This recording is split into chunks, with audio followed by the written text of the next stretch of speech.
Lyca production சுபாஷ் கரன் மற்றும் red Jain movies தயாரிப்பில் உலக நாயகன் கமல்ஹாசன் நடிப்பில் பிரம்மாண்ட இயக்குனர் சங்கர் இயக்கத்தில் உருவாகியுள்ள இந்தியன் 2 வரும் ஜூலை 12 முதல் உலகமெங்கும் உங்கள் அபிமான திரையரங்குகளில்.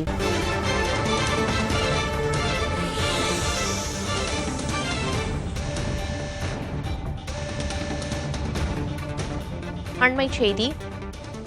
திருச்சியில் பறிமுதல் செய்யப்பட்ட நகைகளின் மதிப்பு சுமார் 2 கோடி ரூபாய் என்ற தகவல் வெளியாகி இருக்கிறது. இது தொடர்பான கூடுதல் விவரங்களை வழங்குவதற்காக செய்தியாளர் லெனின் இணைப்பில் இருக்கிறார். லெனின், எவ்வாறு இவ்வளவு மதிப்பிலான நகைகள் காவல்துறையினரால் பறிமுதல் செய்யப்பட்டுச்சு? யார் யாரெல்லாம் இது தொடர்பாக கைது செய்யப்பட்டிருக்காங்க? விவரம். திருச்சியினுடைய மையப்பகுதியில் இருக்கக்கூடியது திருச்சி ரயில்வே சந்திப்பு. சென்னையிலிருந்து மதுரை நோக்கி செல்லக்கூடிய அந்த மங்களூர் எக்ஸ்பிரஸ் ரயிலில் தான் இன்றைக்கி ரயில்வே பாதுகாப்பு படையினர் சோதனையில் ஈடுபட்டாங்க. அப்படி பயணிகள் மத்தியில் அந்த சோதனை நடத்தும் போது கணக்கில் வராத சுமார் 2 கிலோ 2.25 கிலோ தங்க நகைகளையும் அதேபோல் சுமார் 15 லட்சம் ரூபாய் ரொக்க பணத்தையும் கொண்டு வந்த ஒரு நபரை சந்தேகத்தின் பேரில் அழைத்து விசாரணை செய்தார்கள். அவர் முன்னுக்கு பின் முரணாக தகவல் அளித்ததன் அடிப்படையில் அவரை கைது செய்து இங்கே திருச்சி ரயில்வே சந்திப்பில் இருக்கக்கூடிய அந்த பாதுகாப்பு படை ரயில்வே பாதுகாப்பு படை ஆய்வாளர் அலுவலகத்தில் கொண்டு வந்து சோதனை நடத்தினார்கள். அவரிடம் முழுமையாக நடத்தப்பட்ட சோதனையில் அவர் கொண்டு வந்திருக்கக்கூடிய நகைகள் அனைத்தும் புதிய நகைகளாக இருந்தன. குறிப்பாக கழுத்தில் அணியக்கூடிய நெக்லஸ், அதே போல் தோடு, மூக்குத்தி, இப்படி ஆபரண தங்கங்கள் உடனடியாக விற்பனைக்கு தயார் நிலையில் இருக்கக்கூடிய புதிய ஆபரண நகைகளாக அவைகள் அனைத்தும் இருந்தன. அது மட்டுமில்லாமல் ரொக்கமாக ரூபாய் 15,50,000 ரூபாய் ரொக்கமாக 500 ரூபாய் தாள்களாக வைத்திருந்திருக்கிறார். அவரிடம் விசாரணை நடத்தி அது கணக்கில் காட்டப்பட்ட பணமா அல்லது கணக்கில் வராத ஹவாலா பணமா என்பது குறித்தெல்லாம் விசாரணை நடத்துகிறாங்க. ரயில்வே பாதுகாப்பு படையினர் அது மட்டும் இல்லாமல் வரும் வணிக வரித்துறை அதிகாரிகளுக்கு தகவல் கொடுத்து வணிக வரித்துறை அதிகாரிகளும் இங்கே நேரில் இந்த நகைகளை எடை போட்டு பார்த்தார்கள். இங்கே இருக்கக்கூடிய பணங்களை எண்ணி பார்த்திருக்கிறார்கள். கூடுதல் விவரங்களை அந்த நபரிடமிருந்து லட்சுமணன் என்கின்ற மதுரையைச் சேர்ந்த அந்த நபரிடமிருந்து ஆதார் அட்டை அவர் குறித்த விவரங்கள்லாம் பெற்றிருக்காங்க. மேற்கொண்டு விசாரணை நடத்திக்கிட்டு இருக்காங்க. பிரியதர்ஷினி, 2 கோடி ரூபாய் மதிப்பிலான நகைகள் பறிமுதல் செய்யப்பட்டிருக்கு. 15 லட்சத்துக்கும் மேல ரொக்கம் பறிமுதல் செய்யப்பட்டிருக்கு. கொண்டு வந்தது ஒரு நபர் அப்படிங்கிற விவரங்களை சொன்னீங்க. அவர்கிட்ட மேலதிக விசாரணையும் நடக்க இருக்கு. அவரை எங்க அழைத்து சென்று விசாரணை நடத்த இருக்காங்க? விசாரணையோட முடிவுல இதன் பின்னணியில இருக்கிற மேலும் சிலர் சிக்குவாங்க அப்படின்னு எதிர்பார்க்கலாமா? குறிப்பாக இந்த நகைகள் என்பது வழக்கமாக இந்த ரயிலில் சோதனைகள் என்பது நடத்தப்படுது. இன்றைக்கி வழக்கறிஞர்கள்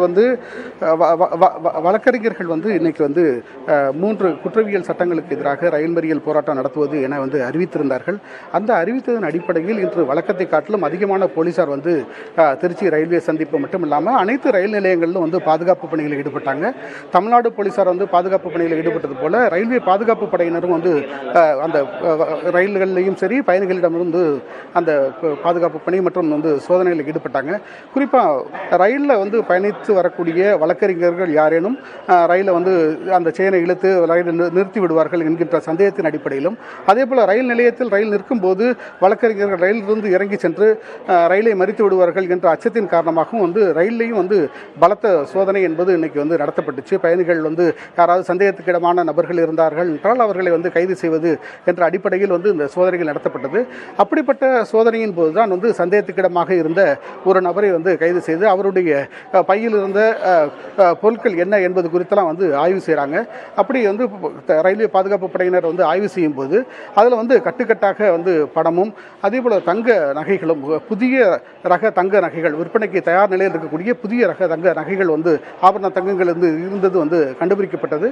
அதன் அடிப்படையிலே உடனடியாக அவரை அழைத்து திருச்சி ரயில்வே சந்திப்பில் இருக்கக்கூடிய அந்த பாதுகாப்பு படை ஆய்வாளர் அலுவலகத்தில் கொண்டு நிறுத்தினாங்க. உடனடியாக வணிக வரித்துறை அதிகாரிகளுக்கும் தகவல் சொன்னாங்க. வணிக வரித்துறையை சேர்ந்த பறக்கும் படை அதிகாரிகள் சம்பவ இடத்திற்கு விரைந்து அந்த நகைகளை கணக்கிடக்கூடிய பணி என்பது நடந்தது. சுமார் 2.25 கிலோ தங்க நகைகள் ஆபரண தங்க நகைகள் இருப்பது தெரிய வந்தது. அதே போல் நெக்லஸ், செயின், வளையல், தோடு, மூக்குத்தி என பல்வேறு விதமான ரகங்களில் அந்த அந்த நகைகள் இருப்பது தெரிய வந்தது. அனைத்தும் தங்க நகைகள் என்பது உறுதி செய்யப்பட்டிருக்கு. அது மட்டும் இல்லாமல் ரொக்கம் மொத்தமாக 15,50,000 ரூபாய் வந்து ரொக்கமாக 500 ரூபாய் தாள்களாக இருந்ததும் வந்து எண்ணி முடிக்கப்பட்டிருக்கு. அது மட்டும் இல்லாமல் அந்த நகையை வந்து கொண்டு வந்த அந்த லட்சுமணன் என்கிற மதுரையைச் சேர்ந்த அந்த நபருடைய ஆதார் கார்டு, அதேபோல் லைசன்ஸ், இது போன்ற விவரங்களும் வந்து சேகரிக்கப்பட்டிருக்கு. அவரும் வந்து தற்போது வந்து கைது செய்யப்பட்டிருக்கிறார். இவர்களிடம் வந்து இந்த நகைக்கும் பணத்துக்கும் என்ன கணக்கு இருக்கிறது, எங்கிருந்து கொண்டு வரப்பட்டது, இது யாருக்காக கொண்டு வரப்பட்டது, யார் கொடுத்து அனுப்பியது என்கின்ற விவரங்கள் வந்து சேகரிக்கக்கூடிய பணிகளும் விசாரணையும் தற்போது நடந்துகிட்டு இருக்கு. பிரியதர்ஷினி, நிச்சயமா இப்ப விசாரணை தொடருது அப்படின்னு குறிப்பிட்டீங்க. ஒருவேளை இப்ப பறிமுதல் செய்யப்பட்ட நகைக்கும் பணத்துக்கும் உரிய ஆவணம் சமர்ப்பணம் செஞ்சுட்டாங்க அப்படின்னா அதுக்கான நடைமுறை என்ன, எந்த வகையிலெல்லாம் இதோட ஆவணங்களை வந்து ஆய்வு செய்வாங்க, அடுத்த கட்டமா என்ன நடக்கும்னு எதிர்பார்க்கலாம்ல? முறையாக கணக்கில் வந்து காட்டப்படாத பணமோ நகையாக இருந்தால் இது ஒரு நீதிமன்றத்தின் முன்பாக வந்து கொண்டு சேர்க்கப்பட்டு அங்கிருந்து கருவூலத்தில் வந்து இது செலுத்தப்படும். அதற்கு பின்னால் இவர்கள் வந்து முறையான கணக்கு வழக்குகள் இருந்தால் அதை காண்பித்துவிட்டு இது முறையாக வரி செலுத்தப்பட்டிருக்கிறதா இல்லையா என்பது குறித்த விவரங்களோடு வந்து அவர்கள் வந்து அனுமதித்ததற்கு பிறகு பின்னர் நீதிமன்ற அனுமதியோடு அந்த கருவூலத்தில் இருக்கக்கூடிய பணத்தை வந்து நகையும் வந்து பெற்றுக்கொள்வதற்கான வாய்ப்பு என்பது இருக்குது. பிரியதர்ஷன், பறிமுதலான நகைகளின் மதிப்பு 2 கோடி ரூபாய்க்கும் மேல இருக்கும் அப்படின்னு சொன்னீங்க. அது மட்டும் இல்லாம 15 லட்சம் ரூபாய்க்கும் மேல பறிமுதல் செய்யப்பட்டிருக்காங்க. தற்போது விசாரணை வந்து தொடங்கி நடந்து வருது. விசாரணையின் முடிவில் இதுக்கான உரிய ஆவணங்கள் இருக்குதா, இல்லை அது ஹவாலா பணமா நகையா அப்படிங்கிற விவரங்கள் தெரிய வரும். தற்போதைய விவரங்களை வழங்கியதற்கு நன்றி. விக்கிரவாண்டி இடைத்தேர்தலுக்கான வாக்குப்பதிவு தொடங்கி அமைதியான முறையில் நடைபெற்று வருகிறது. முற்பகல் 11 மணி வரை. லைகா புரொடக்ஷன் சுபாஷ்கரன் மற்றும் ரெட் ஜெயின் மூவிஸ் தயாரிப்பில் உலக நாயகன் கமல்ஹாசன் நடிப்பில் பிரம்மாண்ட இயக்குனர் சங்கர் இயக்கத்தில் உருவாகியுள்ள இந்தியன் 2 வரும் ஜூலை 12 முதல் உலகமெங்கும் உங்கள் அபிமான திரையரங்குகளில்.